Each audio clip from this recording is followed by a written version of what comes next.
Assalamualaikum warahmatullahi wabarakatuh. Perkenalkan, nama saya Putri Sugiati dengan NPM 217111037.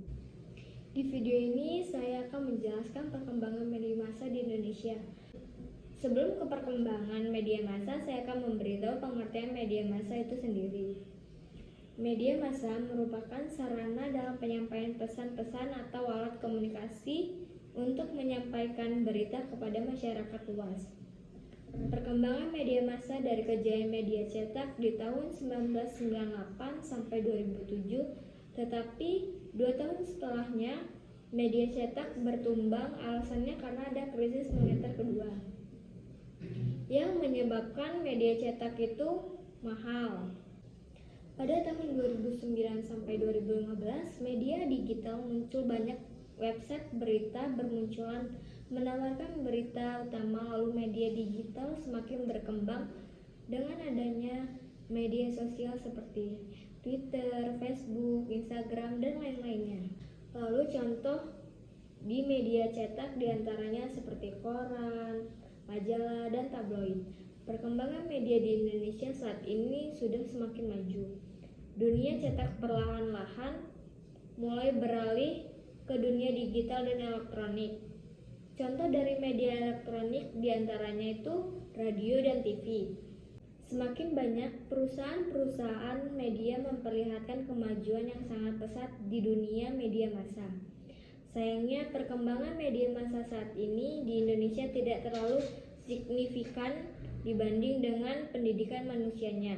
Salah satunya adalah pesatnya perkembangan dunia infotainment di sejumlah televisi. Berita-berita seputar gosip di media massa lebih laku dibandingkan berita lainnya.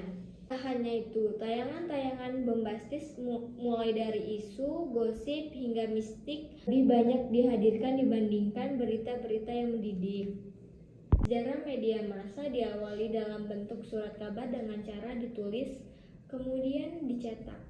Surat kabar pertama di dunia terbit pada tahun 59 sejarah Masehi di Roma, yaitu Acta Duima. Pada zaman Julius Caesar, surat kabar tersebut diberisikan kebijakan, pengumuman resmi, dan informasi lainnya dari Kaisar. Tetapi pada masa itu, surat kabar tersebut masih berupa tulisan diukir pada batu. Dan kemudian pada tahun 1605 muncullah surat kabar pertama yang dicetak, yaitu Relation, yang diterbitkan oleh Johannes Carolus di Jerman dengan menggunakan bahasa Latin. Setelah perkembangan zaman dari teknologi semakin maju, percetakan pun mulai berkembang, lalu muncul media baru dalam bentuk majalah. Lalu pada 1920 muncullah radio massa baru yang lebih cepat untuk menyampaikan informasi atau berita dibandingkan dengan surat kabar radio populer pada masa Perang Dunia Kedua, dikarenakan radio mampu menyampaikan atau menyebarkan informasi lebih cepat mengenai peperangan pada masa itu.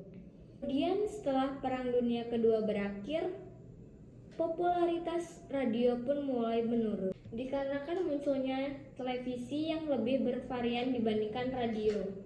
Karena televisi tidak hanya menyampaikan suara saja, melainkan suara dan gambar, walaupun pada masa itu televisi masih berwarna hitam putih.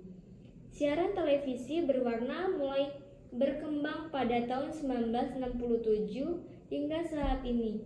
Bahkan sekarang televisi ukurannya lebih tipis dan ringan dibandingkan pada zaman dahulu, gambarnya pun sangat jernih dan halus. Setelah televisi muncul lagi, media massa baru yaitu internet yang menggeser popularitas media-media lainnya. Saat ini sedang populer di kalangan remaja.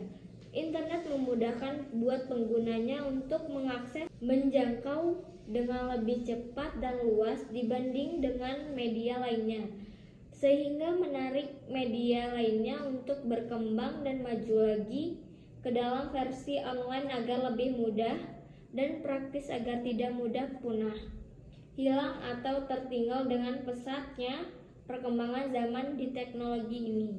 Sekian penjelasan dari saya tentang perkembangan media massa di Indonesia. Saya Putri Sugiati. Mohon maaf bila ada salah kata. Wassalamualaikum warahmatullahi wabarakatuh.